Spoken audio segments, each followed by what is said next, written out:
You've dug a hole before. I've done many of it.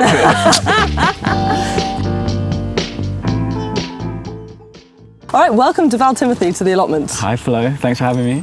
Is this your first time on an allotment? It's my second time on an allotment.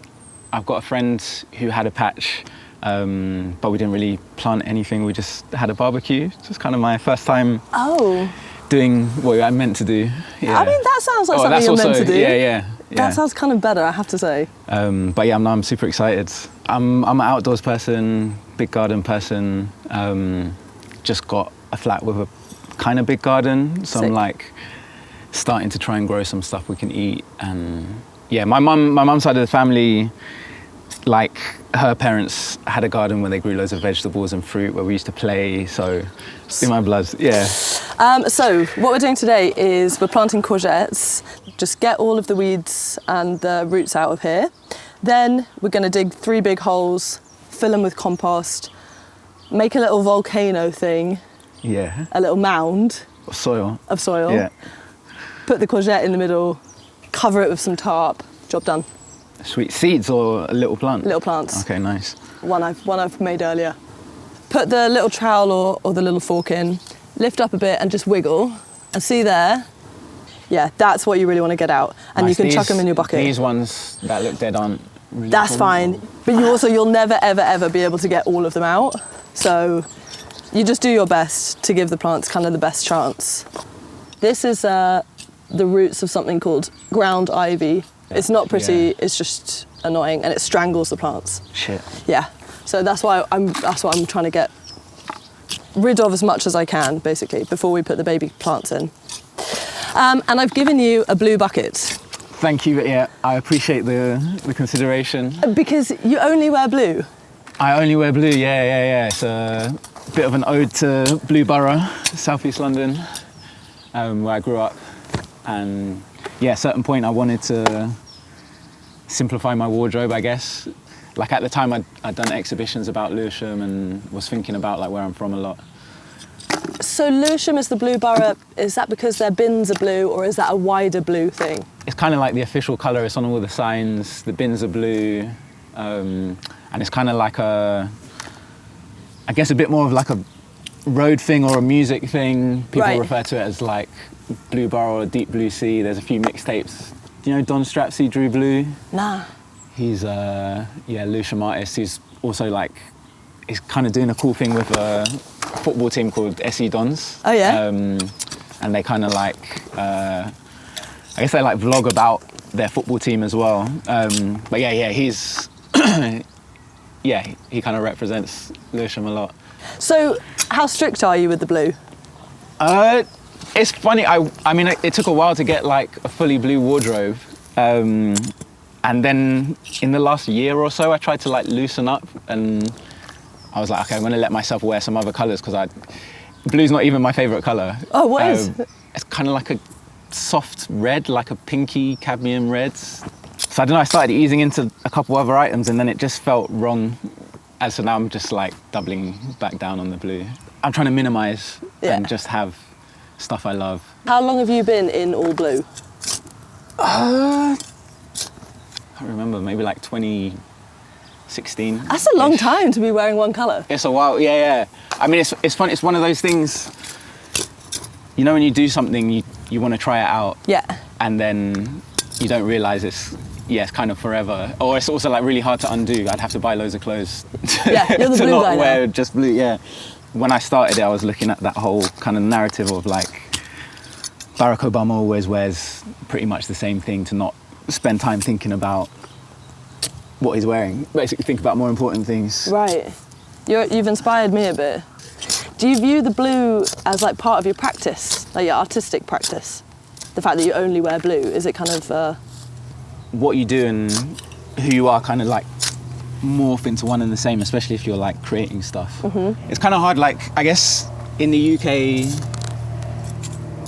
people wear colour a lot less than in like West Africa, and it's kind of hard to express your love of colour without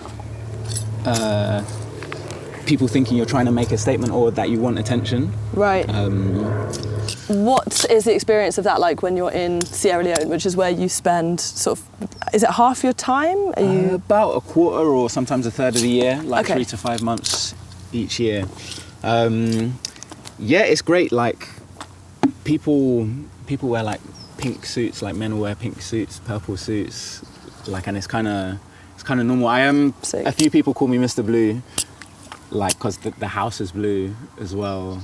In Sierra Leone? In Sierra Leone, in Freetown. Oh, that's cool.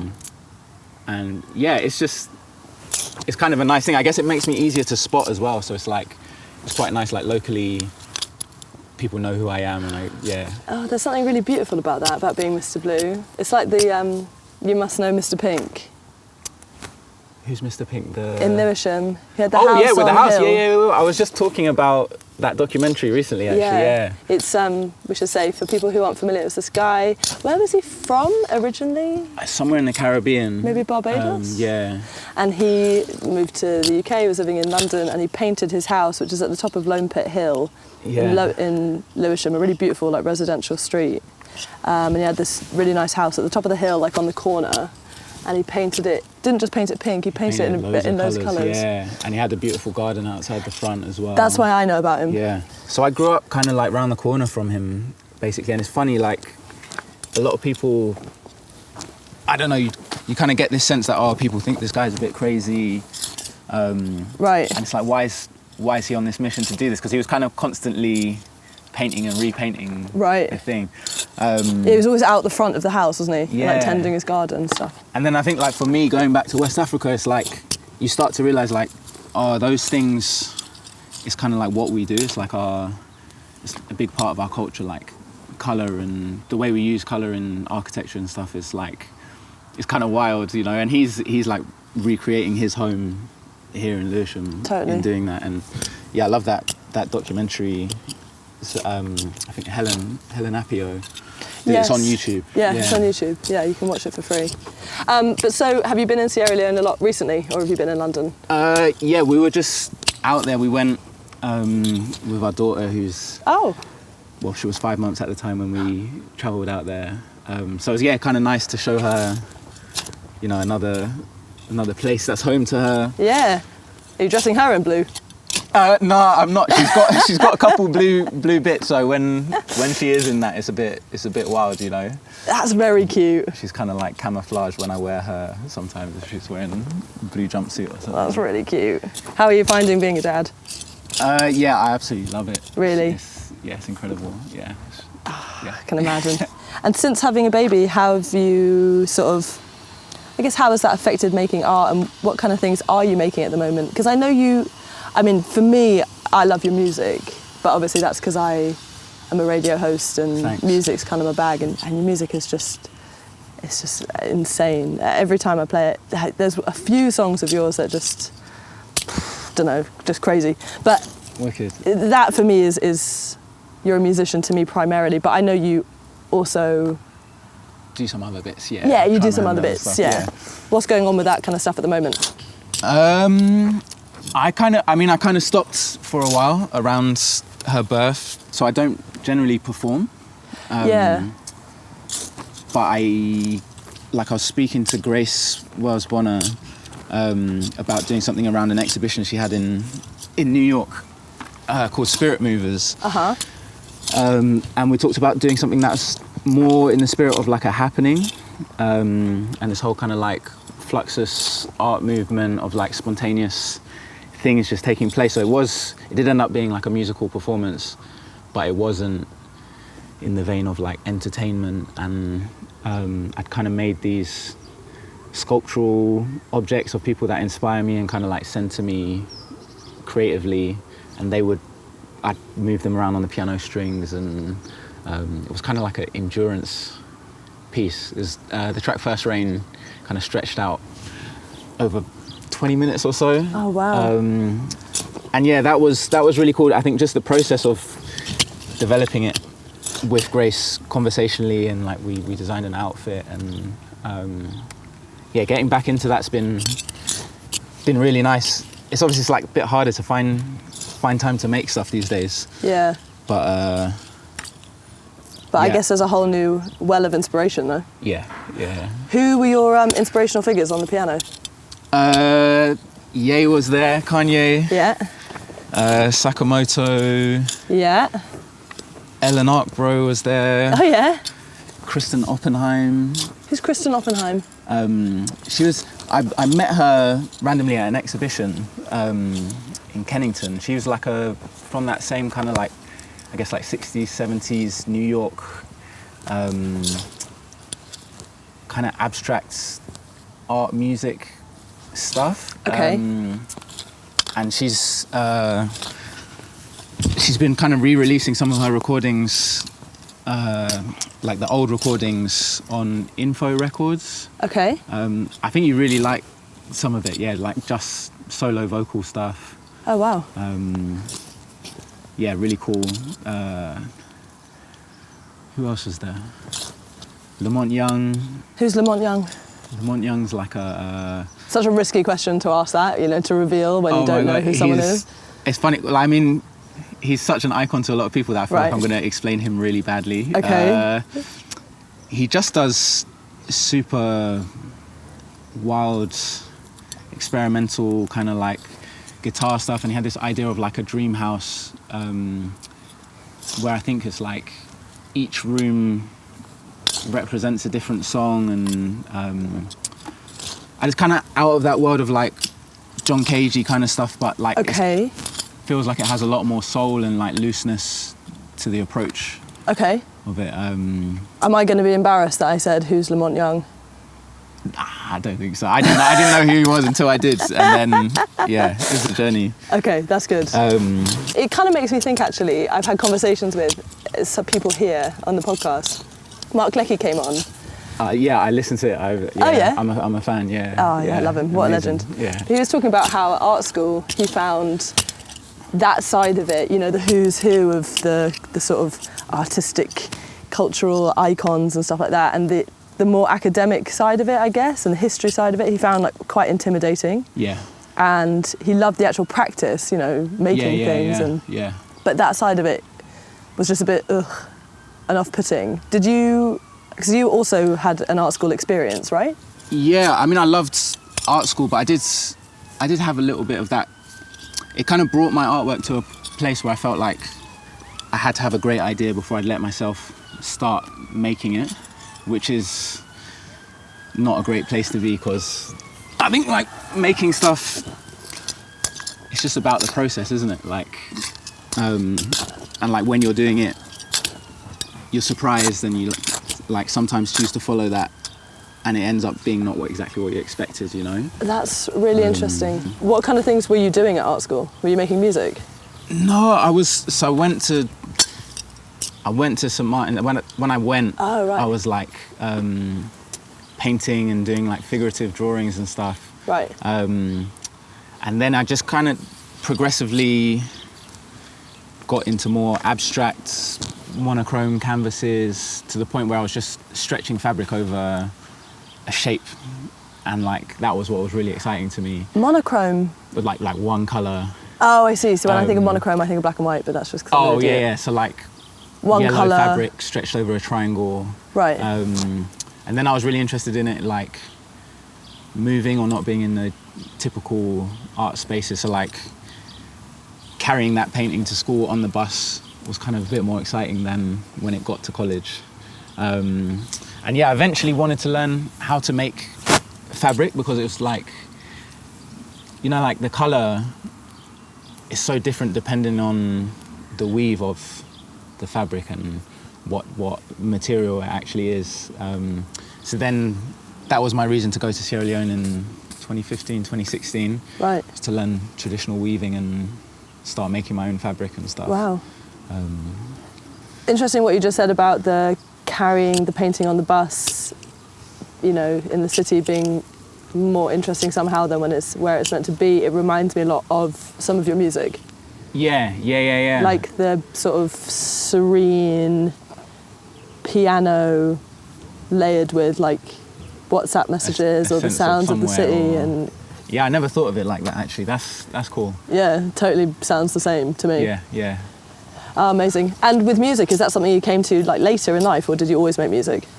So I always played the piano. I had lessons when I was a kid, on and off. And then it was a thing I kind of quietly did for myself. I stopped having lessons. I never learnt to read music. But I just started playing chords, and I just kind of like fell in love with looping chords and just kind of going with it. And then I think like around 2012, I just had formed these collections of songs from, you know, when you can do something, so like you can kind of play a certain chord progression. Yeah. When you go to sit at the piano, it feels, it's an easier option to play that thing you already kind of know how to play a bit. So they kind of self-formed into like songs. And at a certain point I was like, okay, I should kind of document them in a way, and that became Dukabanti, which I put on SoundCloud and Bandcamp. And yeah, I guess that was the start of recording and releasing music. But it was just a quiet little thing I'd do on the sides. Wow. While I think around then I was probably doing food projects with friends. Oh yes, of course, because you have a cookbook. Yeah, the groundnut. Yeah. Is that still a big thing in your life? Like, are you cooking a lot at the moment? Yeah, food in general is definitely a big thing, but we don't do that project anymore. Well, you got any recipes for courgettes? We could definitely do something with courgette. What would you do with courgettes? They're not the world's greatest vegetable, in my opinion. I tend to eat them raw, actually, just in salads. Yeah, that's the way. Yeah. That's the way. Sometimes I make a courgette pasta, actually. Courgette flowers are amazing. Courgette flowers are very good. Maybe you could grow some in your new garden. Yeah, for sure. I think I will. Yeah. Wait, we're about to plant some here. It's quite tempting to just sit and like do this. It's quite meditative, I think. Do you listen to music when you like do gardening, or do you take time off? Like? Never. Yeah. I don't listen to music that much. Yeah. Honestly, I listen obviously when I'm prepping the show, and I listen to music when I'm cooking. Yeah. But I don't listen to music as a hobby anymore, really. I used to listen to music in the same way I might read a book. Like I'd be like, okay, I want to sit and listen to an album or something. But I still do that with music I already know, but there's something about when music and the dissemination of music becomes your job, which now it is for me, that music is so functional. And it was just too much as well. It's just like overload that. Yeah. Silence becomes beautiful, yeah. In some ways, the show is a real treat because there's nothing else to do except be in that room and listen to the music. Do you listen to a lot of music? Yeah, I go through, I tend to listen to music like almost all the time, but now I found myself completely switching off. Just getting, I don't know, I binge things. Oh, yeah? My personality, I kind of like binge things, and then I'm just like too much and just like completely cut it off. Yeah. What are you binging at the moment? Oh, what am I binging? Or what's a recent binge? I've been listening to Vegan's new records a lot. Oh, it's good. It's really good. Yeah. It's crazy. King Cruel's last record was amazing. Yes. A lot of softer stuff like Gia Margaret and. Do you play music to your baby? Yeah. It's kind of like made us listen to vinyl a lot more. Oh, that's It's just nice. a really nice thing to do when you're almost doing nothing. You're just chilling, you know. And she loves music. She loves hip hop. It's really interesting. Does she? I don't know if it's like a bass thing or the rhythms. Sick. So like revisiting some classic 90s hip hop. That's really fun. Okay, this is looking very well dug. Now, Looks good. it's looking great. Now, can you just, while I get the plants, can you just use this fork, a bit like a rake, and just make it nice and even? Yeah. Oh shit, there they are. The courgettes themselves. Yeah, that looks really good. Did you buy them or you? I bought them. They're just from the garden centre. And my dad actually bought them. I called him in a panic. And I said, What have you got? Oh, what can you get me? Yeah. I said, please, can you go to the garden centre? Because there's no garden centre near where I live, or no good one. They're early gem courgettes, and this one is an ambassador courgette. They will all be the same. I mean, look at the pictures. They look exactly the same. They will just be your bog standard green, medium-sized courgettes. Okay, so you take one, and let's take give me the thing. Sweet. Yeah, doesn't matter which is which, because they're all going to grow the same. Sometimes, like if the fruit or the vegetables that you're growing is on the ground and it rains a lot, it can get a bit mouldy, slugs can come. Insects. So it's quite nice to have them like sitting on a bit of tarp. I've measured out the tarp already. So what, you're going to put holes in the top for it to grow Duval, I've already done them. through? I'm on my Blue Peter. I'm on my Blue Peter stuff. I prepared this already. That's how I knew where the holes are going to be. This is great. But we need to find them again. So if you take this end. And then, lay the tarp down like this. And I want a bit of space at either side because I'm going to do a bit of companion planting. Whoops. Okay, now if you lift the tarp up. I like the operation. Right? You've done this before. I did think about this actually. I'm quite proud of myself. Let's put the tarp over here. And then, I think you can dig the hole. Just dig? Yeah, we've only got one spade, so you can dig the hole. You've dug a hole before. I've dug many. Dig the hole. How deep are we going? At least the depth of the spade. That's some good digging.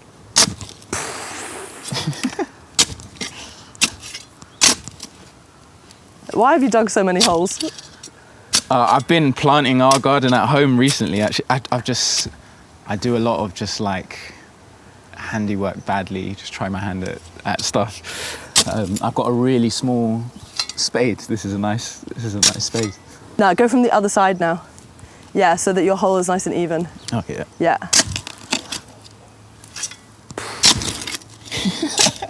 That's good. That's enough hole. Yeah. Okay. Yeah, nice and deep. And then, actually, this is good. Sometimes with the guests, I feel like we have to do it together, but this, I feel like I can just really boss you around. Yeah. That's perfect. Yeah, and now there's the next one. Sweet. All right, let's get the end of this before these guys start doing their building work next door. Yeah, that's fantastic. That's good. Yeah, man, that's amazing. Sweet. Fantastic. All right, now we're going to fill it. We're going to fill it with this compost that I've got here. Do you think that's going to be enough for them holes? Maybe not quite. Put a bit of this in. We could mix it, right? Are you okay touching this? Yeah, Some people are funny about, gloves. And I do have gloves if you want them. Hands is good. Yeah, and I noticed you took your shoes off as well. Yeah, just, I don't know, just easier to move around. Yeah, and it feels I nice. love being barefoot. Yeah, it feels really good. Okay, all right, this is looking good. Okay, now, let me think about this.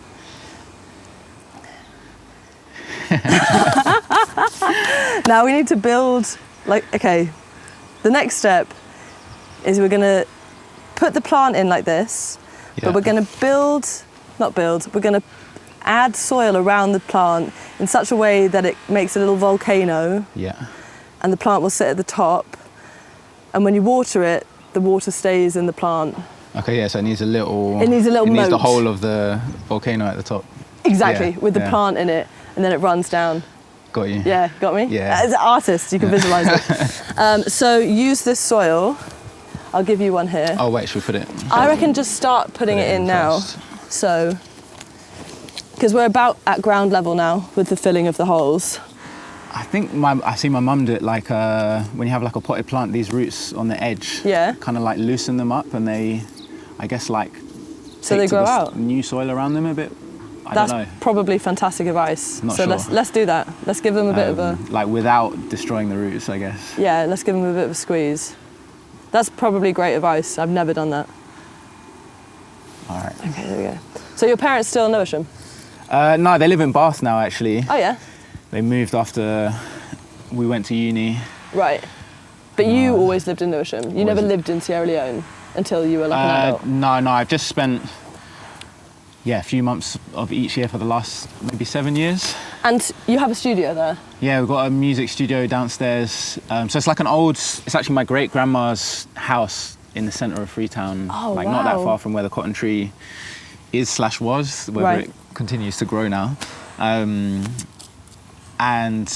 yeah, part of the house is now a music studio which kind of stays open even when I'm back in the UK and have a few friends that use it and record a bunch of different stuff out there, yeah. Oh, wicked. it's basically a glorified bedroom studio. Right. But it's kind of much more of an important resource out there than it would be to people here, basically. So it's kind of like, yeah, it's beautiful and surprising, like what people do in the space and like how valuable it can be, I guess. You're doing a much better job than I. Yeah, because you've built yours. I haven't got the top bit yet. You've built yours. Back. What do you need? No, I was just the checking butterfly. out the butterfly. Yeah. Yeah, you've built yours properly on the hill. Mine is like in a well with a kind of hill around it. But that's what I wanted to happen. It's quite an exposing thing, this podcast about gardening. Like, I'm not at all an expert. I mean, I'm thinking of, like, it needs to be high because it's gonna sink a bit, right? Yeah. Exactly. Like when, yeah. Yeah, can you do the next one? Mine's going to be okay because I see this little kind of like well. That's it looks where good. Yeah, it that's where good. the water's going to be. And then I'll just maybe like dig this down and then it will sit nice and high. You mentioned the cotton tree in Freetown. Can you talk a bit more about that? So the cotton tree is a kind of monumental tree. It's almost the size of a skyscraper that was planted at the founding of Freetown as I guess a city of freed slaves, like repatriated slaves in, I don't know the date, maybe 1800s. And yes, right in the centre of town is this kind of like huge landmark. It means a lot, like cotton trees, which are not cotton plants. They're kind of seen as very important, like points to do rituals or like have some kind of like spiritual meaning. So people do all sorts of stuff to it and in it and around it. Let's cover these guys up. Good luck It's to my good. one. Your two look fantastic. I'm impressed, like how much space you're giving each plant. Like, they're going to get massive. They get huge. They need 2 foot of space each. wow. Yeah, they really sprawl, and because the courgettes grow along the floor, they need a lot of room. And I've got room, so you can give it to them. Yeah, why not? But yeah, they need loads. All right, last moment of truth is, will the tarpaulin fit back over? And then we'll give them a water after.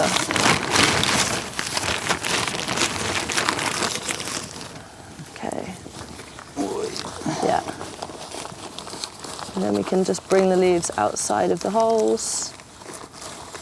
How's yours looking? Oh, that's good. Yeah? Mine's looking pretty good, actually. Oh, sick. Okay, great. And then I'm just going to get some pegs, and we're good. Love it. And the pegs are in here. Let's try and open this ancient shed. Pegs. Okay, I've hammered mine in. You want this? They just slid in.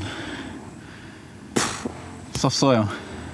Look at this. I'm chuffed. Let's water them in. Last thing. Water them in.